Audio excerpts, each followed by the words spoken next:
విజయవాడ నుంచి ఢిల్లీ ఎయిర్పోర్ట్కి వెళ్ళే ప్యాసింజర్ ఆయన సెక్యూరిటీ చెక్ దగ్గర ఆయన దగ్గర ఒక 2 ఆమినేషన్ ఉన్నట్టుగా సెక్యూరిటీ అఫీషియల్స్ మాకు సమాచారం అందించారు.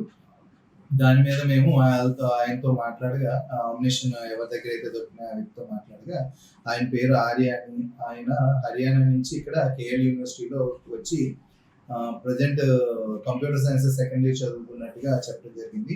సో మేము ఆ ఆమినేషన్ ఆయన దగ్గర ఉండడానికి గల రీజన్ ఏంటని చెప్పేసి మేము అడగగా, వాళ్ళ నాన్నగారు మొన్న జూలైలో ఆయన వస్తున్నప్పుడు ఆ నాన్నగారి యొక్క బ్యాగ్ తెచ్చుకున్నట్టుగా, ఆ నాన్నగారికి licence holder, gun licence holder, అలాగే ఆయన అక్కడ సెక్యూరిటీగా చేస్తున్నట్టుగా చెప్పడం జరిగింది.